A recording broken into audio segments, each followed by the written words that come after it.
me. I'm Lynda Lamp, and I'm here to read my book, Walking Through Your Walls, Loving Yourself and Everyone Else. Today we're going to be reading from the supplement at the back of the book, Putting Knowledge into Wisdom. So I think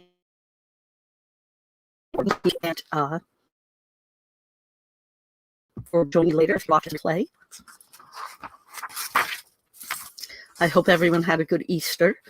I apologize for at the last reading. I should have realized that it was neglected to do that. So I do apologize to those of you who were looking forward to a reading last week. There were too many people that were involved in, Easter activities to warrant a reading, I thought. So again, thank you for being here. I'm going to go ahead and get started. We're on page 315 if you're in the book, if you have a copy with you.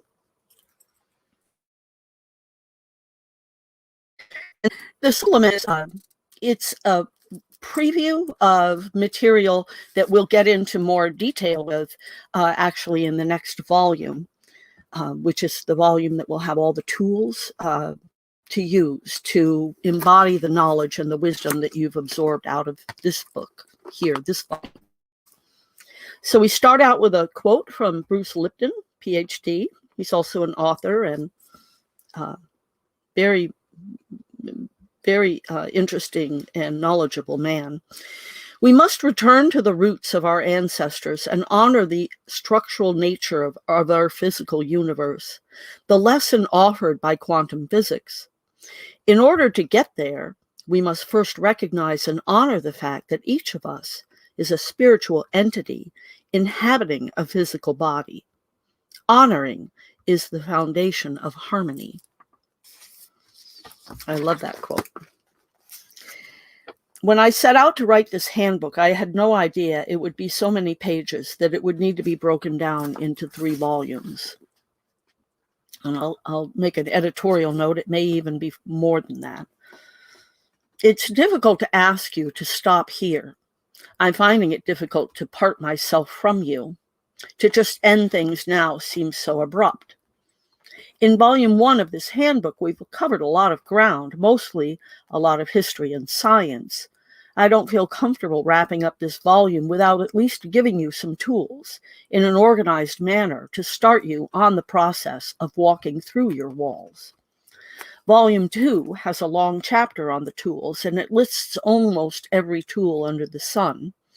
This supplement is a primer to get you started.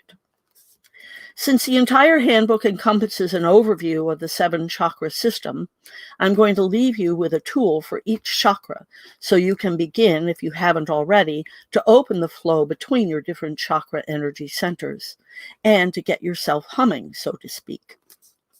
When all 7 of your chakras are open and flowing, it allows the energy of life to flow through you unimpeded. And this is when the real magic starts to happen. You are, if you will remember, in physical expression. You are a creation of creation. And you are not only a creator yourself, but you are connected to all of creation. Your powers, when used for the good of the whole, are unlimited. But you cannot achieve your unlimited potential when you are blocked energetically or vibrating at a low frequency. To get started, here are some very simple but very extremely powerful tools that will give you immediate and sustaining results when applied consistently for living consciously and opening up your flow of energy and connection to Source and the all that is. Sitting quietly, getting to know yourself. That's the section for your root chakra. Learning how to breathe, your sacral chakra. Learning how to control your thoughts, your solar plexus. Adhering to the 4 agreements, your heart chakra. Learning to control your words, your throat chakra. Starting your day with a writing exercise, your 3rd eye chakra. And intending your life with We Love Us, your crown chakra. Don't be overwhelmed by this list. Start with breathing and take it at whatever pace works for you. Change is change. It takes some getting used to. As you change, others will be affected.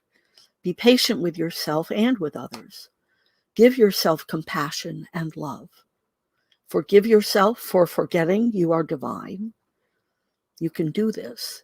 It's called waking up. From Matthew 7, sections 13 and 14. Enter through the narrow gate, for wide is the gate and broad is the road that leads to destruction, and many enter through it. But small is the gate and narrow the road that leads to light, and only a few find it.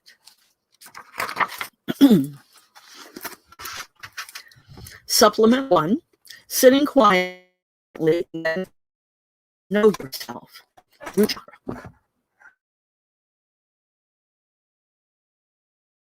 Finding quiet is hugely important.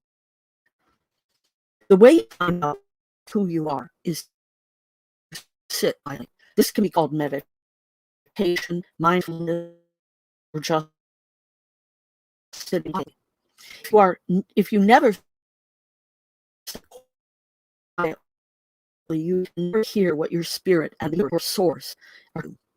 You are source in physical expression, in a meat suit, if you will.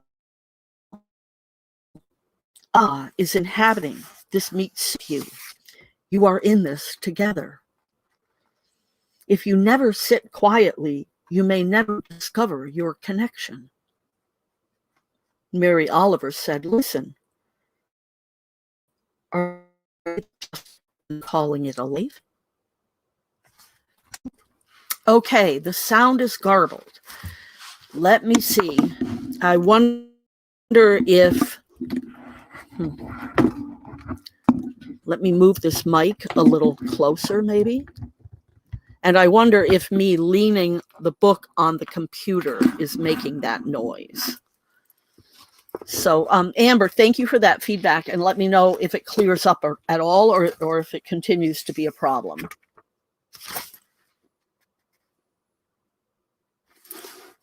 Where were we?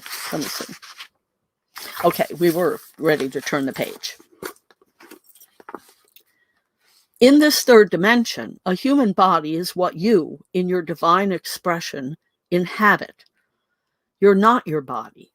Your body is where you live, in third dimension, but it's not real. We've covered this. The third dimension is an illusion. You exist beyond your physical form. The only way you're going to get in touch with that formless self, the you that is the eternal spirit in expression in your physical form, is to sit quietly. You can do this easily just by starting. Take a few minutes in the car when you arrive somewhere, or a few extra minutes sitting on the side of your bed before you get up and start your day. A few minutes in the bathroom even. Find some place you feel comfortable and safe and make the time. Start with just 5 minutes. If you are pressed for time, start with 1 minute.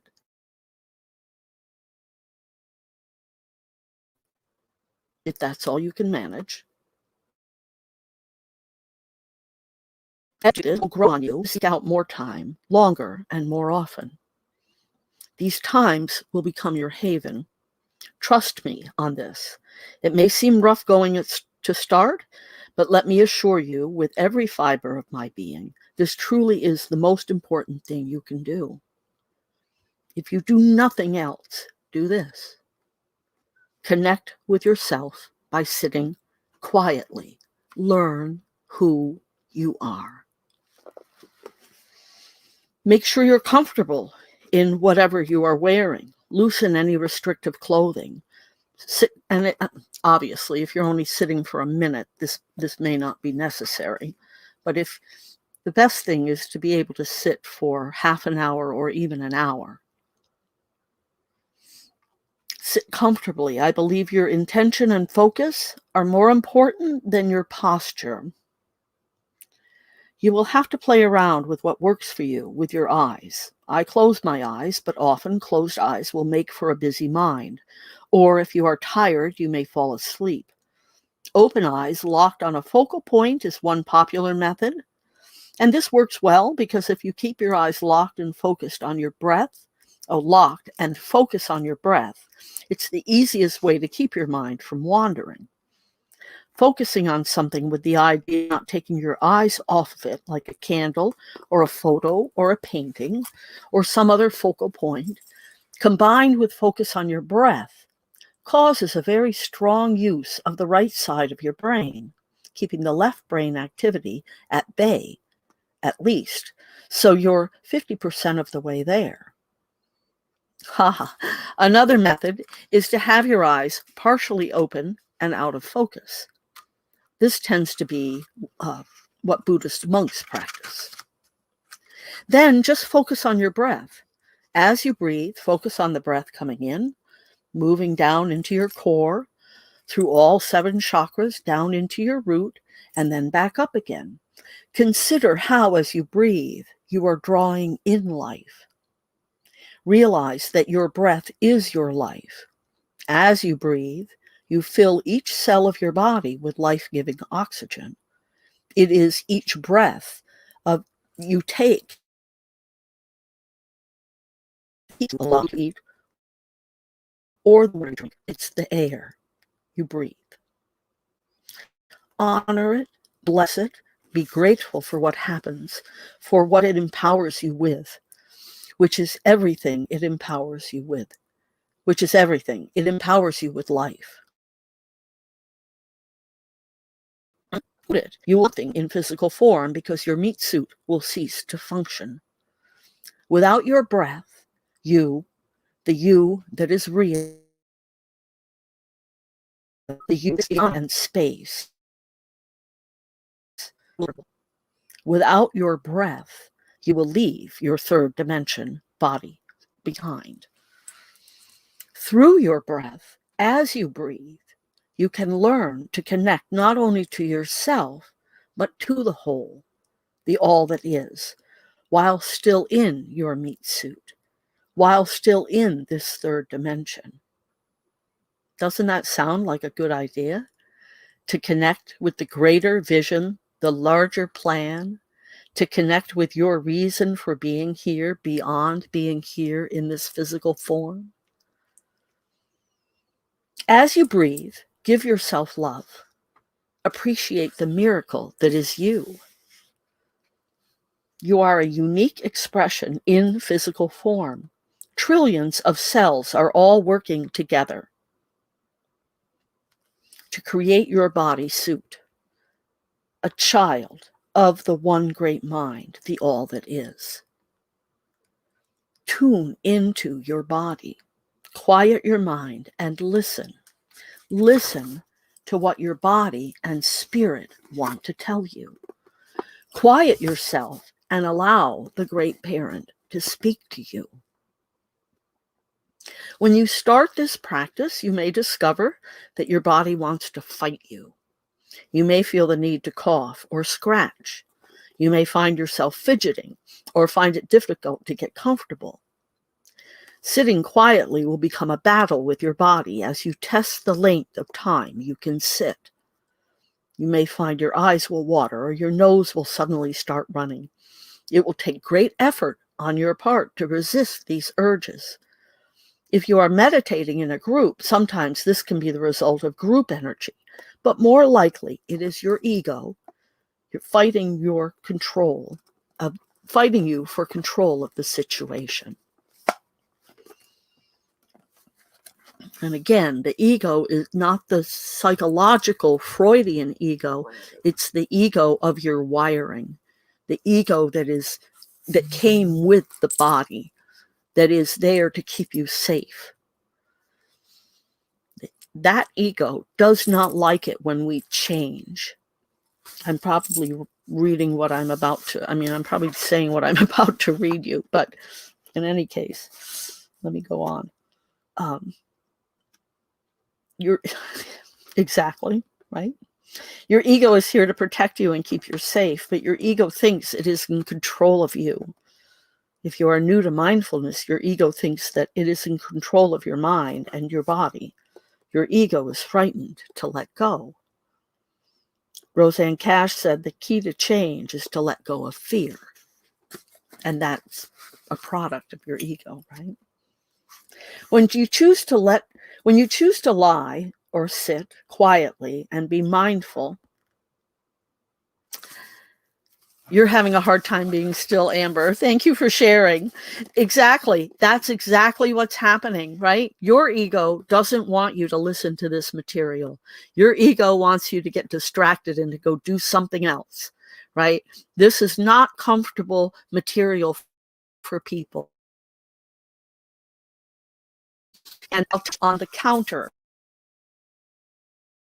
is, they ask me how many people are watching, right? It'll come and go. It'll go up, and then it'll go down. My guests who are in to see what's going on and are made uncomfortable saying it right away. It's if you don't know that's what's happening, then you're a slave to it, right? But Amber, because you can identify it now, you understand what's happening. And the more uncomfortable you are, then in my experience, the truer the words are and the bigger the lesson that's contained therein. Now that's interesting. If I'm breaking up now, I'm wondering where that is, because I'm plugged into the router and we should have like lots of bandwidth. So I wonder, if you're reading, if you're watching using cellular coverage maybe, or Wi-Fi, if it might be on your end. I'll have to listen to the recording and see what the live stream ends up sounding like. And I don't know what to do to make it any better. Yeah, maybe it might be on your end. I don't want it to be on anybody's end, but better to be on yours than on mine, right? Because mine is for everyone. I wonder if there's another way you can watch with maybe a better connection. But I'm going to go ahead and keep reading.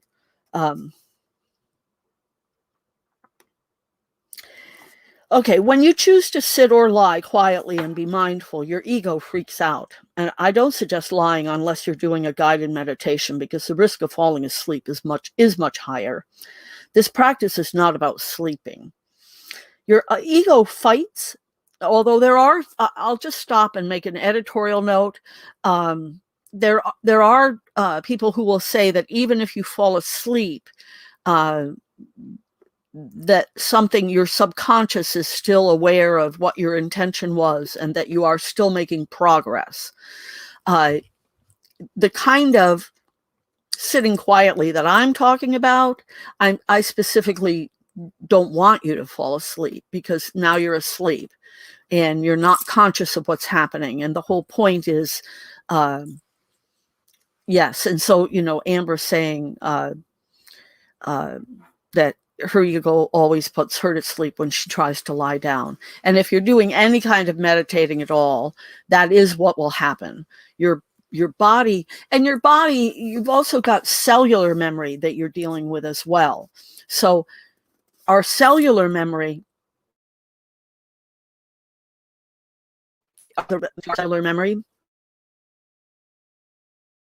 is repeated.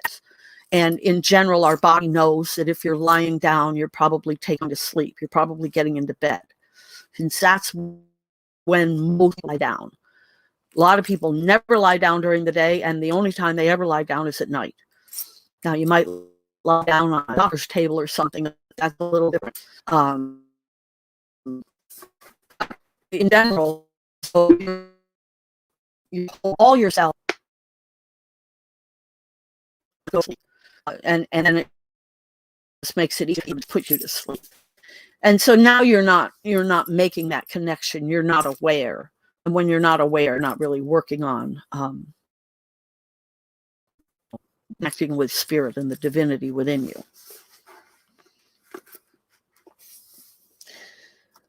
Your ego fights for control by making you itch or cough or move, twitches, your eyes will water, your nose will run. You get the idea. It's a struggle, but it's important you take control. It's important to resist the impulse to move, scratch, cough, etc. Let the tears run down your cheek. Observe them in a detached manner. Do not give in to wiping them. I'm good at fighting everything except a runny nose. When that happens, I have to give in and get a tissue. So always have a tissue in a pocket or within reach, just in case. It's true that when your eyes water, our noses will also often run. So be prepared. But then just make it as quick and minimal as possible, right? Deal with what you've got to and then go back and get back in control of being still. Sit comfortably, focus, blur or close your eyes, and pay attention to nothing but your breath. Feel your body moving as you breathe. Try to draw your breath all the way down to your lower belly. Find a comfortable position for your hands. As your mind wanders, just bring your attention back to your breath. Just sit quietly and but let them go and bring your attention back to your breath. Wayne Dwyer, hang on. It's just the type on this gets me. Wayne Dwyer suggested you are trying to get into the gap, the space between one thought and the and by so conscious contact with creative energy. That's where the stillness is, right? It's between the thoughts. And if you can get to that place where there isn't that ticker tape of thoughts going across your mind, like on the bottom of, CNN, they all get that thing scrolling. And that's what most people's minds do. So when you get to the place where you can get in between those thoughts in that gap, that's where you can truly hear from divinity and source. Do not get frustrated. Be loving and forgiving with yourself. When you first start this practice, your mind will be very busy, most likely. As you practice sitting quietly, the struggle with your ego will make itself apparent, but it will get easier, and eventually it will go away. You will have gained control. It will take some time. Be patient and forgiving with yourself. It's a practice. It's not a doing. It's a practice. You learn and grow. It's an exploration in being. It's a discovery in and of itself. C. Joy Bell C. said, I have learned that the person I have to ask for forgiveness from the most is myself. You must love yourself. You have to forgive yourself every day. Whenever you remember a shortcoming, a flaw, you have to tell yourself, that's just fine.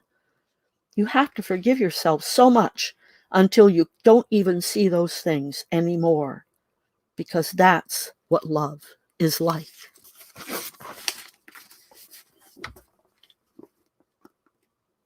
You are on a beautiful journey into becoming. You are starting the process of awakening and walking through your walls. You are most likely have a lot to unlearn. You've quite possibly been led astray. You've been told to be afraid, to live in fear, to honor something or someone outside of yourself. In reality, it all starts within. The answers are within.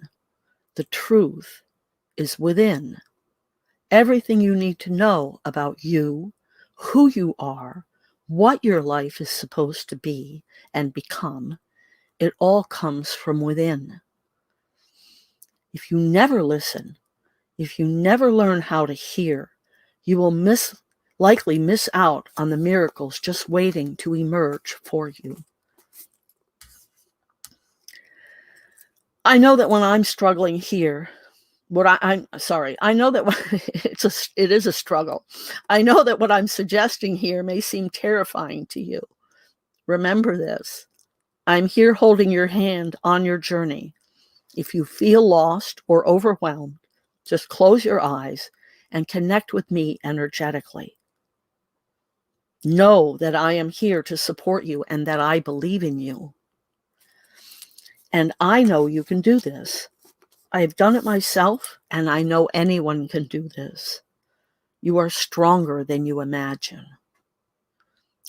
When you keep your focus on yourself and fulfilling your life purpose, and when your purpose is for the good of the whole, not the development of yourself for selfish reasons, you cannot fail once you get on your path. Everything in the universe will support you. Anne Frank said, "The best remedy for those who are afraid, lonely, or unhappy is to go outside, somewhere where they can be quiet, alone with the heavens, nature, and God. Because only then does one feel that all is as it should be." I get very touched by Anne Frank, if you can't tell. Okay, so that's supplement 1. Supplement 2, learning how to breathe, your sacral chakra. There was a Sanskrit proverb that says, "For breath is life, and if you breathe well, you will live long on earth." Life starts and ends with our breath. When we are born, we breathe from our lower bellies. If you watch babies sleeping on their backs, their chests do not go up and down. Yes, thank you, Amber. I love that Anne Frank quote as well. Their lower bellies go up and down as they breathe. This lower belly breathing is one of the connections to the area of the seat of our soul and our connection to our great parent and the all that is, the one mind. It is a visual indication of our connection to our toroidal energy matrix. When you breathe, ideally, you will draw the energy of the breath all the way down your chakra system to your root chakra.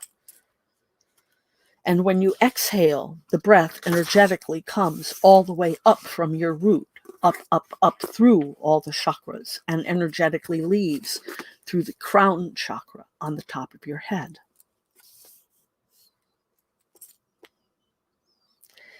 And there is a footnote here on this page. It says, on volume 2, I will introduce you to an advanced breathing technique that starts by you drawing the breath up from the earth, thereby reversing the direction of the travel through your chakras. As we age, usually around age 2, our breath starts to become more and more shallow, eventually, for most, settling in the chest. This is most likely the effect of the fear imprint around us. As we grow up, unless we are able to counteract the influence of collective fear, we will become more and more fearful, and our breath will become more and more shallow and higher in our chests. The constrictions come as we clench our guts. The more fearful we are, the farther up our torso the clenching reaches. Extremely fearful people, and children fearful people, are very shallow breathers. When this clenching happens, then energetically, you and your chakras, your energy is all going to be blocked because you're always through your. This is the beginning of our from source. Now I see my camera flicker on and off, so I may be having problems too, even though I'm plugged into the router. Breath is life. Without it, we perish, and yet we pay little regard to how we breathe. We don't take classes on breathing. It's not a part of any typical school curriculum that I'm aware of outside of yoga or other related studies. Learning to breathe so that you are connecting to the life of the whole, to the power of the universe, to the eternal life within you, to the all that is not taught as a matter of course. And herein lies a problem. When polled, 80% of the room full of people will usually say that their chests, upper chests, moved when they breathed, as opposed to their middle or lower bellies. It's been my experience that breathing will break down into those three regions. Learning how to breathe properly is one of the most important things you can do if you want to connect with yourself, as you have begun to do by sitting quietly. Breathing into your lower or augment your self-study. It will also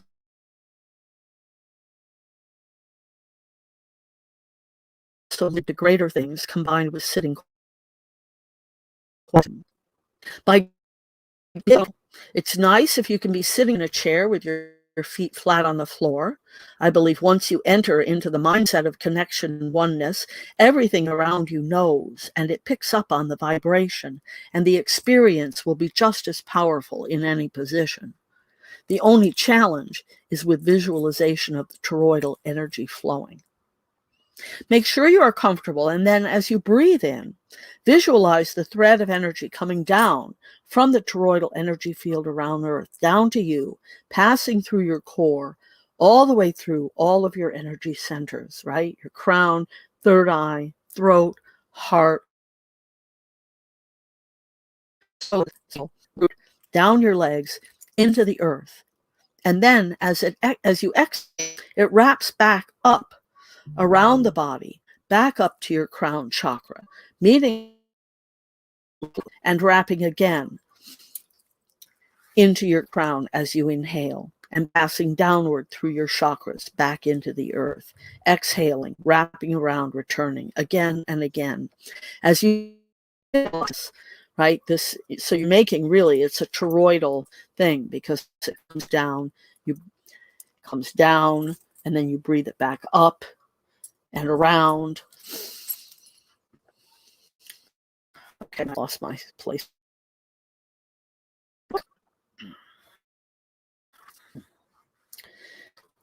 Okay. Flowing in the lungs, but to draw the breath in, down, down, down, until your belly expands. Do this on a count of 7. Hold for a count of 7, and then exhale for a count of 7. You can repeat that.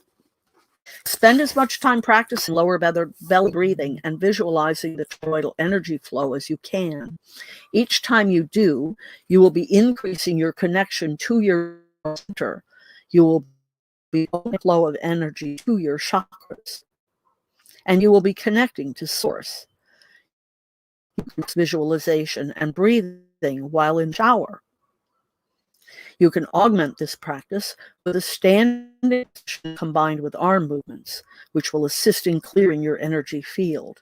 Start with your feet shoulder width apart, so you are stable. Arms straight. Bring the back of your hands together. As you inhale, draw your hands up, your center up, over your head, keeping the backs of your hands together at the top, splitting. And then as you exhale, bringing your arms down, taking them out, turning your palms down as they lower, bringing the backs of your hands together. Inhale and repeat the process. Look at the website example of this breathing pose and technique. So basically, let's see. I want to do it the way I wrote it in here. So I do it with my my hands are together like this, and I draw them up like this as I breathe. And then I separate them, and my palms are, as you can see, down, and I bring you down. Okay, Amber, I'm sorry. I don't know where the problem is. I guess if you switch to another device and still have problems, then I guess we'll know it's on my end somewhere. I wonder if turning my Wi-Fi on would be at all helpful. I don't know. So I can do that. I'll do that as well. And we'll see if that helps. And I apologize. So anyway, hands down like that when they're out here, and you're just making a big sweeping motion, and you're bringing the energy around you, and then bringing your hands back together, turning the palms away, bringing your hands back up like this. You're just basically you're harmonizing and coalescing your energy field around you to be cohesive by doing this. You're bringing your energy into your bubble as you're breathing. You may have heard the recommendation, when you get upset, breathe. If you learn to lower belly breathe and apply that when you get upset, you will find a new world will open to you, and quickly. When you find yourself upset, tune into your breathing, bring your focus to your breath, and allow yourself to become calm by breathing into your lower belly. It will serve you better than just counting to 10. Thich Nhat Hanh said, "Feelings come and go like clouds in a windy sky. Conscious breathing is my anchor." All right, now we can get through another one.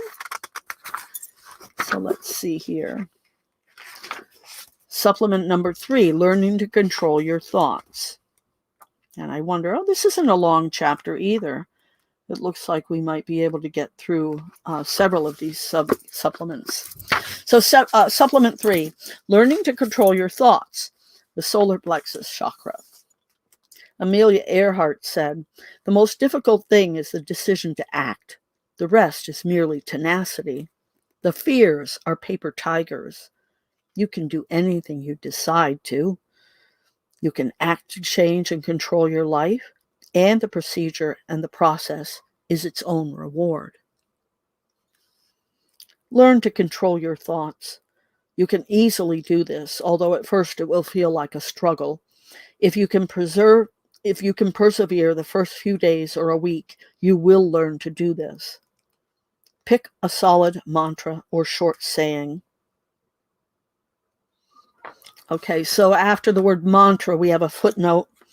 If you want to use something other than the 10 words I use, your own custom mantra, be sure that it is 100% positive. You can feel free to email me. There's also a resource at www.walkingthroughyourwalls to use to check the power of your intentions. If you want to be careful, you are magnetizing to you what you want, not what you don't want. So I chose, I am whole, perfect, strong, powerful, loving, harmonious, and happy.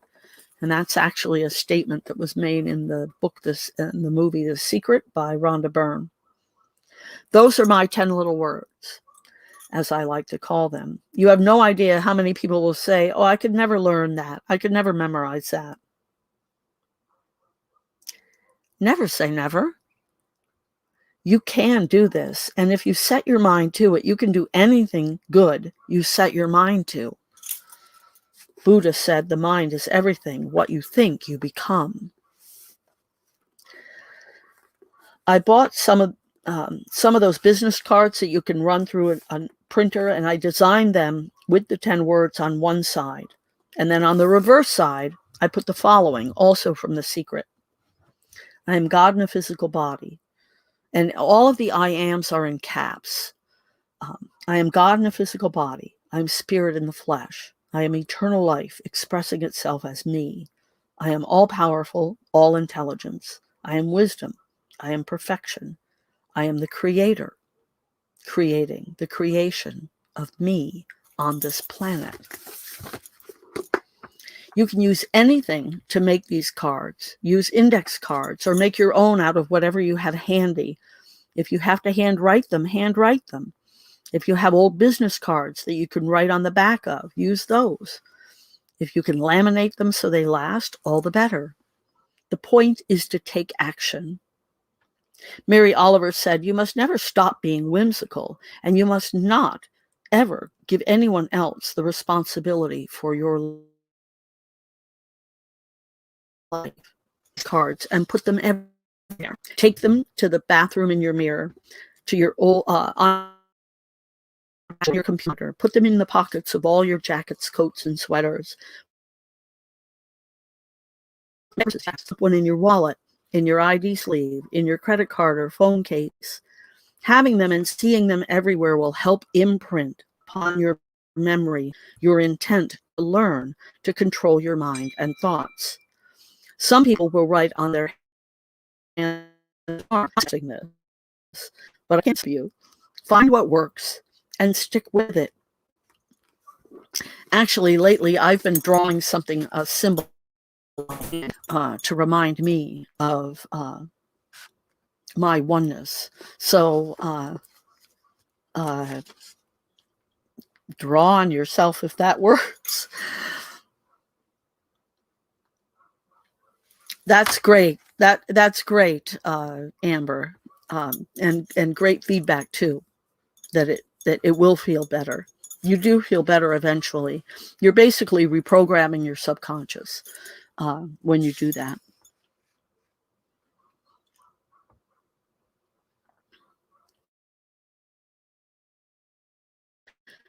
Let's see, 10 words or a mantra of your choice and memorize them. Then whenever you're wandering in your head, when you notice it's wandered off to something non-productive, sad, maddening, etc., repeat your words or mantra. Try to keep your mind in the present and use the 10 words or mantra of your choice as your focus. As you are walking, repeat it in a rhythm to your pace. It's a way to meditate while going about your day. Set the words to a tune and sing them silently in your head or out loud. In your car or in the shower, sing while exercising, gardening, washing dishes. The moment you realize you're thinking about anything other than being in the moment, go back to your words or mantra statement. When you get bored with the short mantra, you can memorize the flip side of the card or the longer poem. Set it to music, alternate the use of the two sides, but above all, learn to keep your thoughts at home. Do not spend time thinking about other people and what they have said and done to you or anyone else. Do not think about what other people should be doing at all. Mind your own business.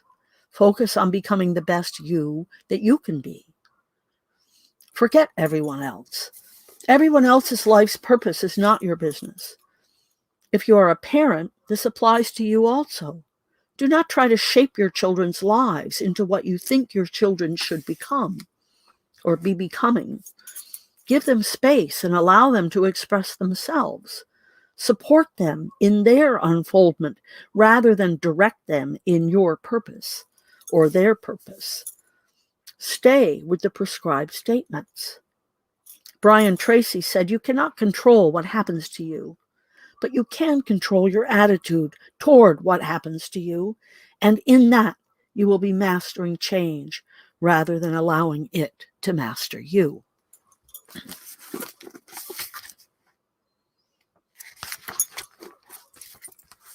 All right, supplement number 4. Adhering to the 4 agreements. Marcus Aurelius, very little is needed to make a happy life. It is all within yourself, within your thinking. Memorize the 4 agreements. I highly recommend the book, The 4 Agreements by Don Miguel Ruiz, which goes into them in detail. But here's a list of them, along with some brief notes of my own. Number one is be impeccable with your word. Be honest and truthful. Be authentic. Be real. Be loving. Be kind. But I will add, stay in the moment. React to us from a place of nowness, without influence of history or rumor or labels. Also, speak not of that which is not your business. If it doesn't directly affect you or have something to do with you, leave it alone. No gossiping or spreading rumors, no complaining, no signing of online petitions to persecute people. Number two, don't take things personally. This agreement is critical to understand. What others do is about them, not you. What another person says about you is about that person, not you. What another person says about anything or does is about the other person. His or her actions are a reflection of that person and his or her dream of reality. So when someone tells you something about you, understand that. Don't take it personally, because what people say is much more about themselves than you. You need to tune in to who you are and become secure in yourself, regardless of what anyone tells you. There is an energy to life. Learn to embrace it and flow with it, rather than to resist it.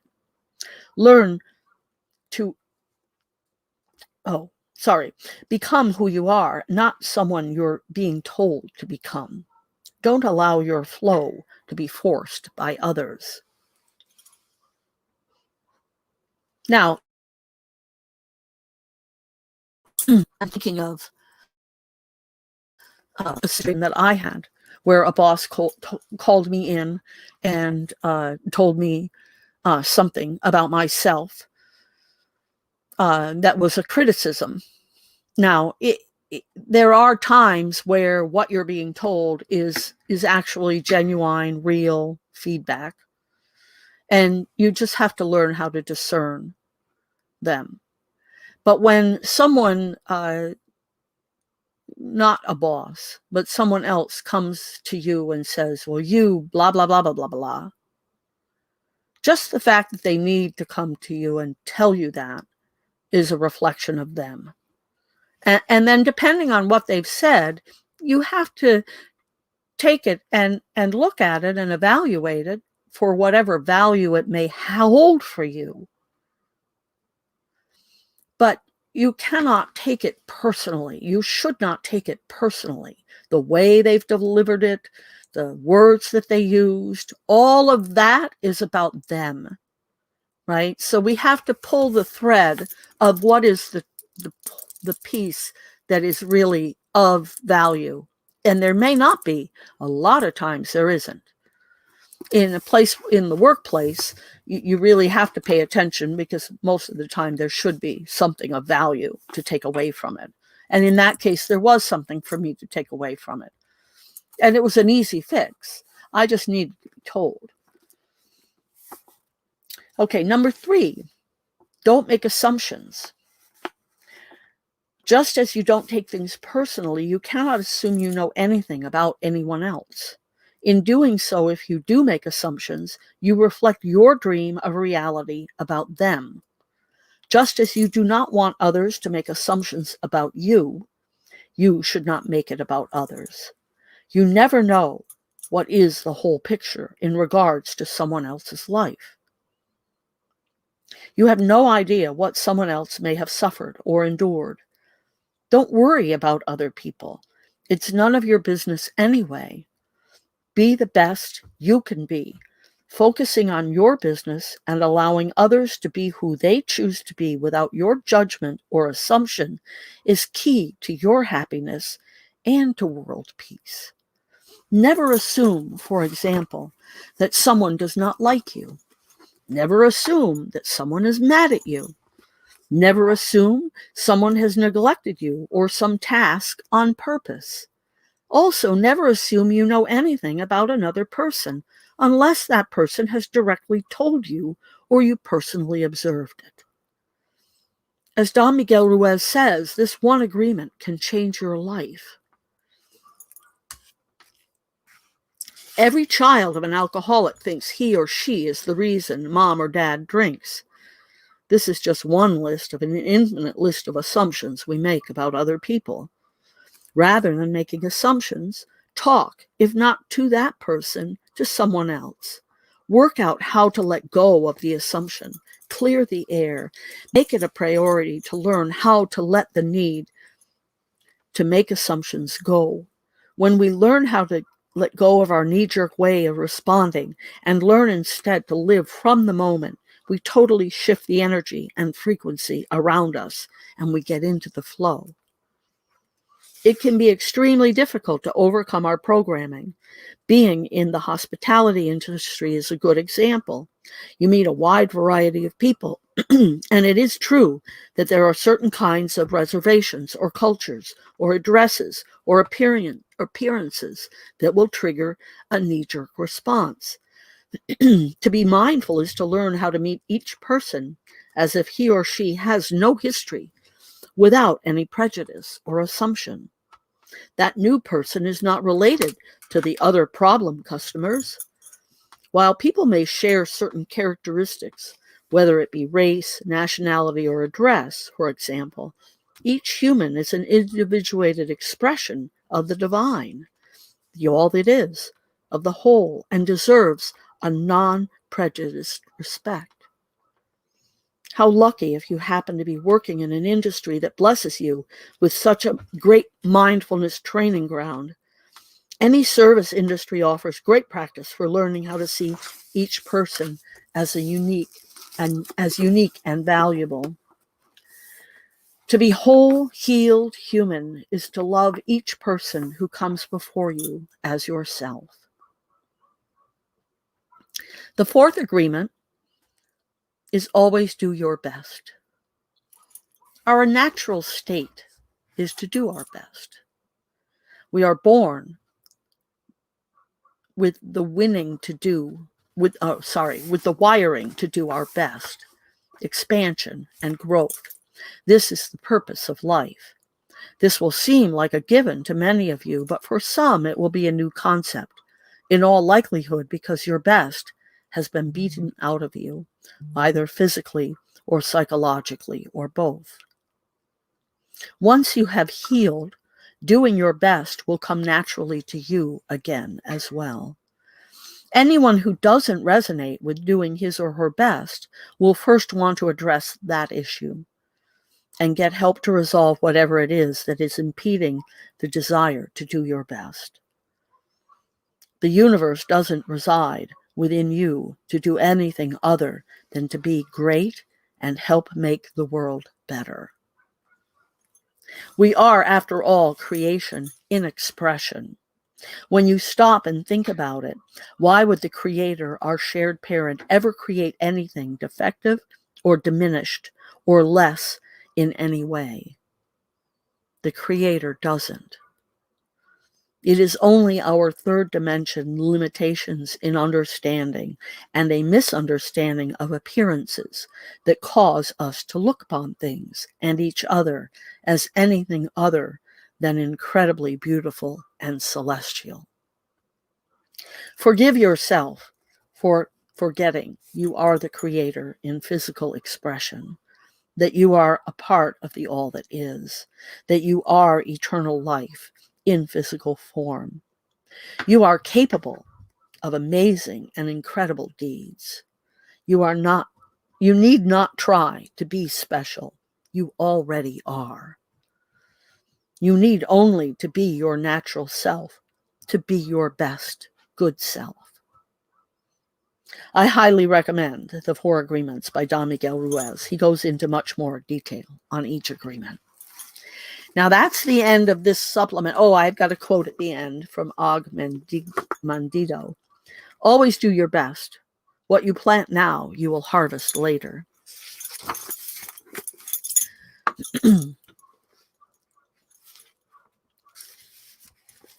I agree, Amber. Always forgive yourself and others. It brings incredible peace. And when you get to the place that I'm trying to take you, where you've walked through the walls that you've got, you'll come to the place where forgiveness is never necessary, because there's never anything to forgive. It's all divine. It's all a gift, regardless of what it looks like in 3D. Let's see. I had something that had come to mind that I was going to share. Oh, yes. So there was a great teaching on Twitter the other day. And it was about a little kid who was angry with his mom. And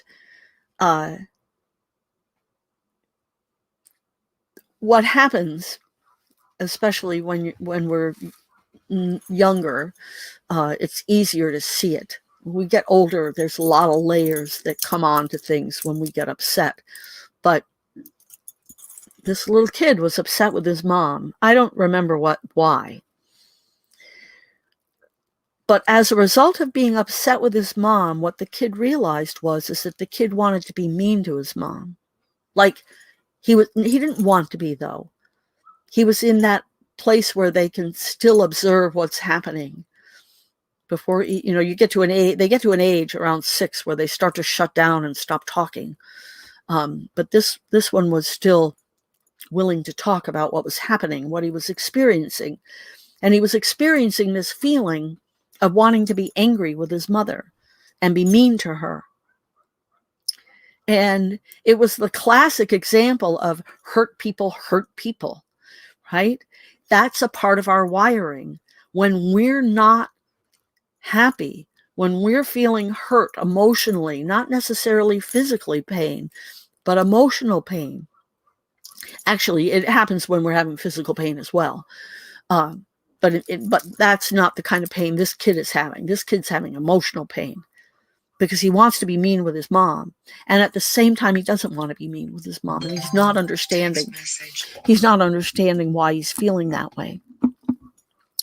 And his mom explains to him, that sometimes when we're not feeling good, we want other people to not feel good as well. And so we are always wired to do our best. And at the same time, we have this other wiring that can actually cause us to not be our best. And if you don't understand how it's working and you give into it, then you're apt to do something that you might regret later. And certainly had this kid been mean to his mom and not had the conversation, he would have regretted it later. And then he would have had that trauma to learn through and grow through, right? So the ability to express himself saved him that, because he was able to have the conversation with his mom and understand his feelings. And that's what we don't do with kids, right? We don't really... I don't know if it's that parents think they're too busy, that they don't have time, or that it's not of interest. No one did it with them. And so we tend to repeat history. We tend to raise our kids the way we were raised. Thank you, Amber. I'm glad that was a good sharing. And so really, learning, this is what we're doing, right? Wouldn't it be better if we weren't all a bunch of adults that had all these emotional walls that we needed to work our way through?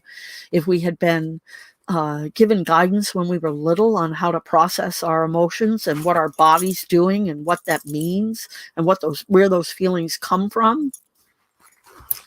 So I'll close with that. We're straight up at the hour.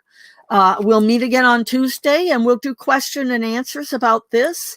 And there's also been some late breaking news in the world of physics I want to talk about. So that'll be fun, and I'll look for you then. If you want to submit questions, You can write to questions at walkingthroughyourwalls.com. You can, thank you, Amber. I so glad that you appreciate it. I really am. You can also message me at 907-351-3003. I don't think that's what that message was. And text me or call. You may not get me, but you can leave me a voicemail if you don't get me. And otherwise, or send me a text. And you can also go to the websites, lindalamp.shop and lindalamp.com. And I'll look for you on Tuesday or next Sunday, as looks like we'll be finishing the book next Sunday. So thanks again, and much love. Namaste.